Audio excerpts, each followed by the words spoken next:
working with the Cable Commission on, and I'm hopeful that that will come to fruition in by the end of 2009. But we'll see. If not, you'll see it on the 2010 objectives. So, in closing, I'd be more than happy to answer any questions you have about that. Mr. Nephew. Yeah, Michael. So IT is a department that doesn't really have any external funding source. It's all charged to other departments in the city, if I understand it correctly.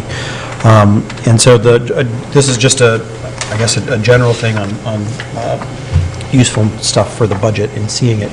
It would be helpful to see a chart or a graph or something of how the budget of your department breaks down in terms of how it's assigned to the other budgets in the city. And I realize that information is here, you know, the 7,800 or something that goes to the legislative budget and so forth. But just to give us a sense of a time of how much of your hours of your department get billed to the various different sides of the city, because I know that you do things obviously for the police department.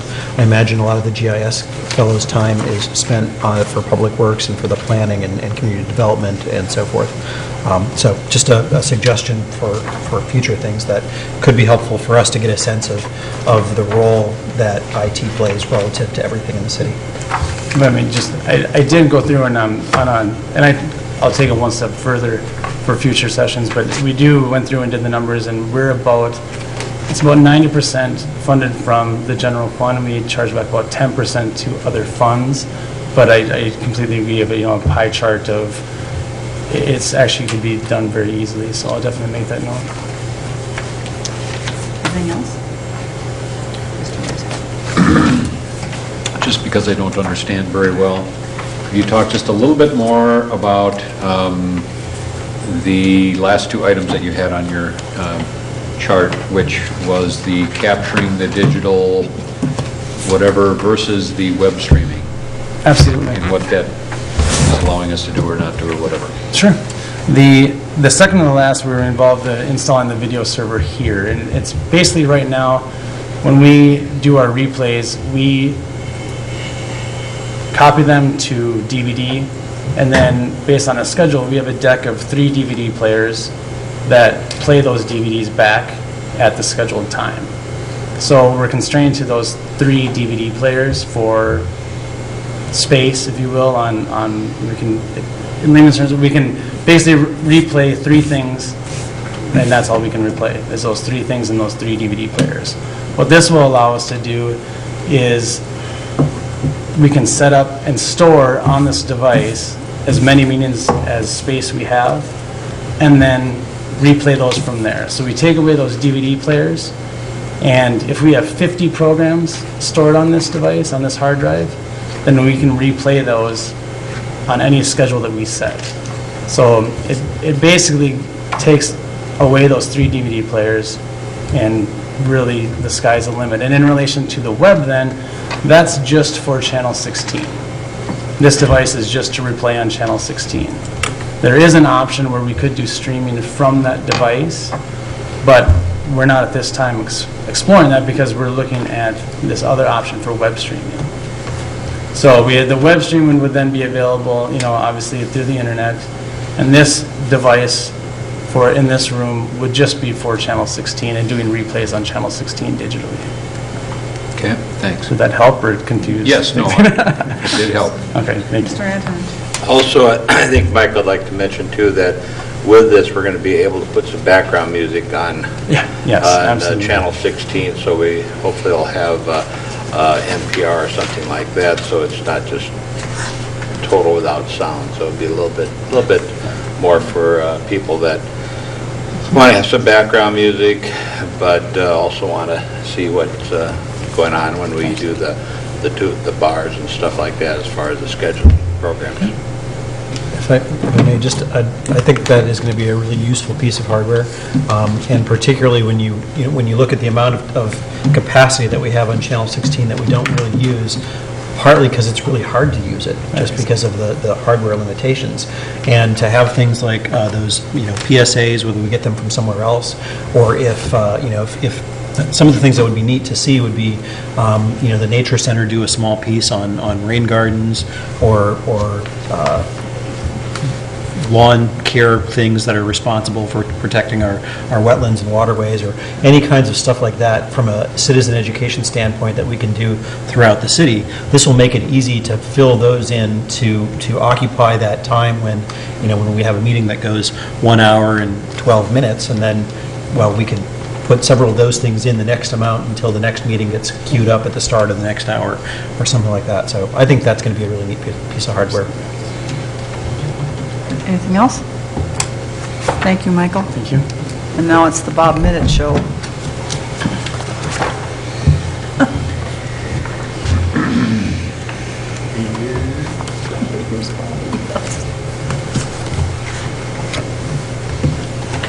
Still 3:20. Yes. We're going to go out probably in a short amount of time. I can say what time will be done tonight. 3:20?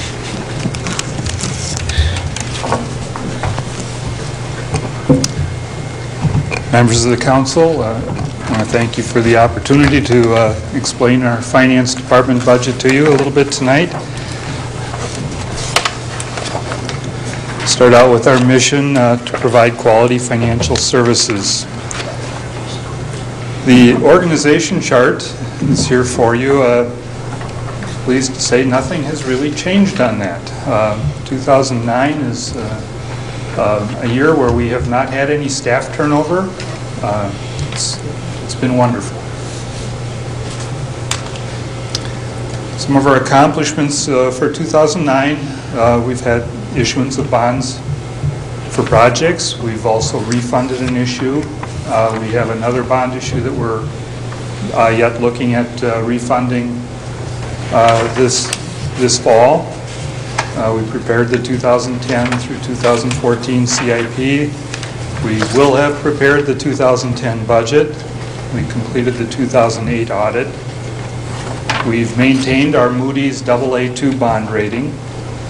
We are in the process of preparing a financial management policy that will be submitted for your approval. This, just by way of explanation, this is something that has not been included in our budget document in enough detail that the Government Finance Officers Association, when we submitted the budget for their award program, that was probably the largest criticism that they had, was that they wanted to see more in the way of financial management policies, and so we'll be doing that.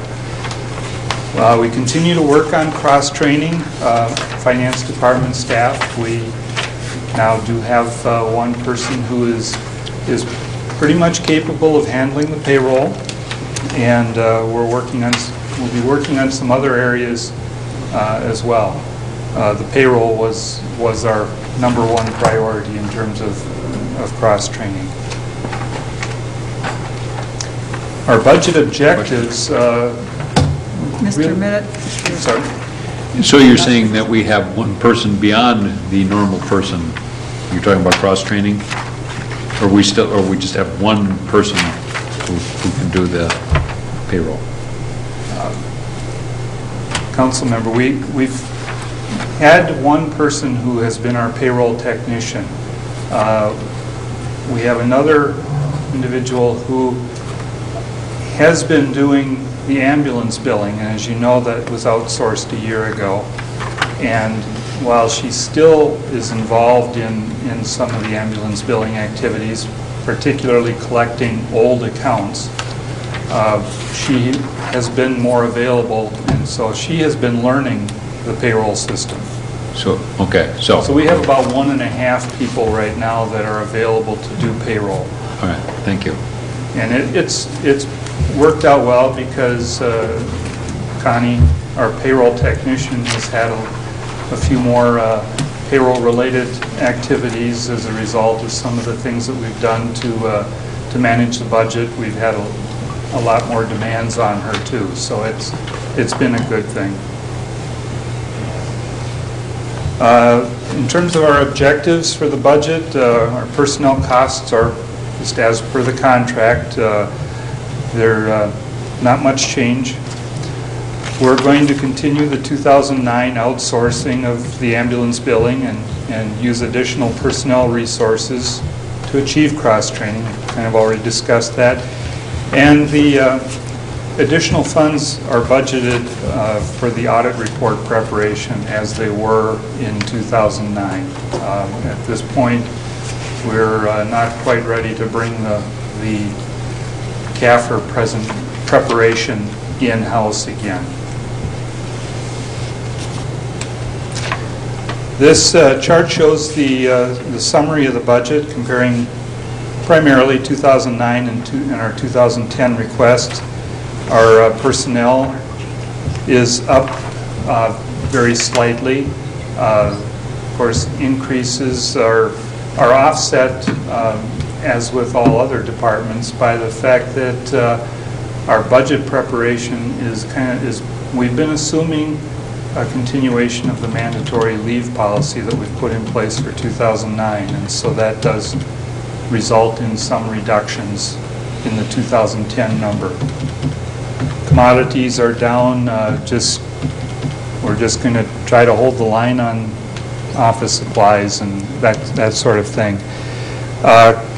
Contractual, once again, it's just trying to hold the line. We're going to be working very closely with the auditors this year to make sure that everything stays within the budget. And not much change in the other categories. So there's overall a small decrease from the 2009 budget.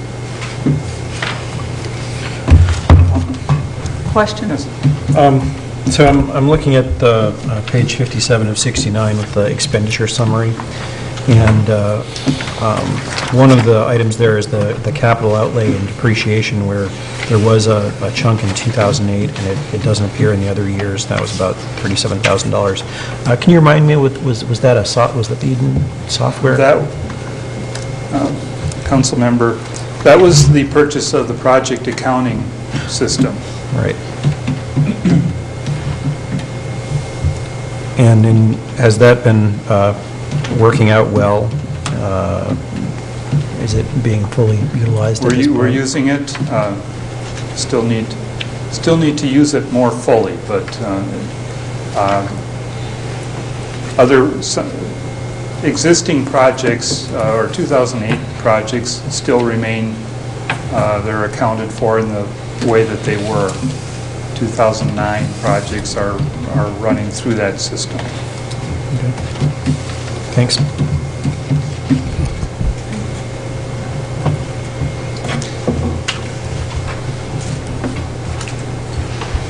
In summary, the 2010 budget is characterized by personnel stabilization. As you know, 2007 and 2008, we went through a lot of changes, and we're continuing to advance completion dates.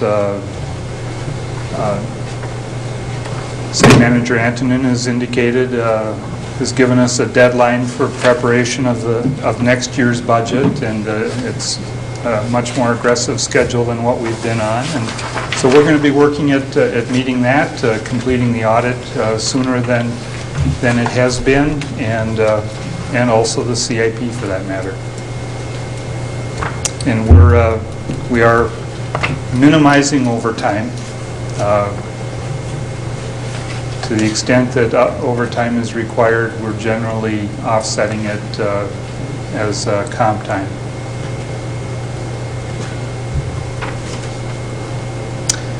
That's the end. Any questions? Bob, you mentioned something about another bond refunding possibly coming up this fall. Can you give us a little bit more info on that, and what are the bond rates looking like? I'm hearing that the mortgage rates are back down at historic levels, under 5% and things like that. What about the munis? Yeah, Council, I can't tell you what the rate is that they're quoting on it.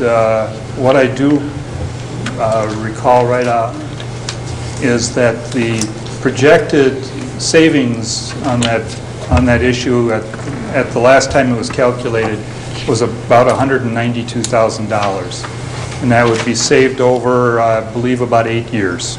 So $20-some thousand per year in savings. Do you know about how much